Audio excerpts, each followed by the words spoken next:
Ready to move in premium triplex villas at Bachapalli APR Projects. ఒకప్పుడు wines shop దగ్గరే మద్యం అమ్మేవారు. Wine షాపులు ఎప్పుడు మగవాళ్ళతో నిండి కనిపించేది. మహిళలకు మందు తాగాలని కోరిక ఉన్నా వైన్ షాపులకు వెళ్లి మందు కొనుక్కోవడం కష్టంగా ఉండేదని తాగడం మానేశారు. ప్రస్తుతం జనరేషన్ మారింది. హైదరాబాద్ మెట్రోపాలిటన్ సిటీగా మారిపోయింది. ఎప్పుడైతే హైదరాబాద్లో లిక్కర్ మార్ట్ కల్చర్ వచ్చిందో అప్పటి నుంచి మద్యం కొనుగోలు చేయడం అందరికీ సులభమైంది. ఆడా మగ అన్న తేడా లేకుండా హాయిగా లిక్కర్ మార్టుకు వెళ్లి కావలసినవన్నీ బీర్లు కొనుక్కొని తాగేస్తున్నారు. సంతోషంగా పార్టీలు చేసుకుంటున్నారు. మద్యం అమ్మకాల్లో స్వేచ్ఛ పెరగడంతో మహిళలు కూడా మద్యం కొనుగోలులో మగాళ్లతో పోటీ పడుతున్నారు. అయితే తెలంగాణలో మద్యం అమ్మకాలు భారీ ఎత్తున పెరిగాయి. అయితే తాగుతున్న వారిలో మహిళలే అధికంగా ఉన్నారని సర్వేలు చెబుతున్నాయి. ఆ వివరాలేంటో ఇప్పుడు తెలుసుకుందాం.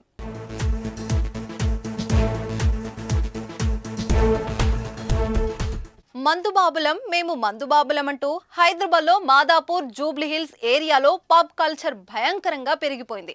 మహిళలు మందు తాగడానికి రూల్ ఏమైనా ఉందా అనే ప్రశ్న ప్రస్తుతం తెరపైకి వచ్చింది. ఇది ఒక్క హైదరాబాద్లోనే కాదు, అంతటా విస్తరించింది.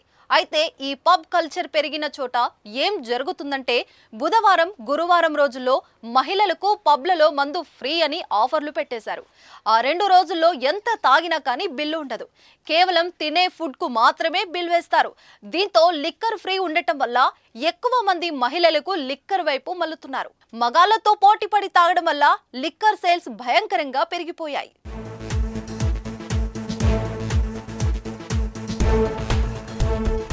దీంతో పాటు కొత్త పబ్లకు పర్మిషన్లు ఇచ్చారు.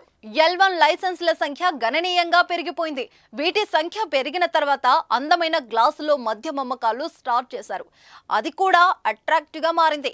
దీంతో రాష్ట్ర వ్యాప్తంగా బీర్ల అమ్మకాలు అమాంతం పెరిగిపోయాయి. ప్రతిరోజు కొన్ని లక్షల కేసులు అమ్ముడవుతున్నట్లు అధికారులు అంచనా వేస్తున్నారు. మరికొన్ని కేసుల డిమాండ్ ఉన్నప్పటికీ కొరత దృశ్యం వినియోగదారులకు అందడం లేదని టాక్.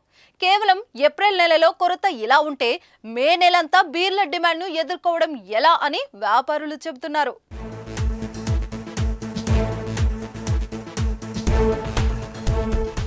సుమన్ టీవీలో మీ పర్సనల్ అండ్ బిజినెస్ ప్రమోషన్స్ కోసం కింది నెంబర్కి కాంటాక్ట్ చేయండి.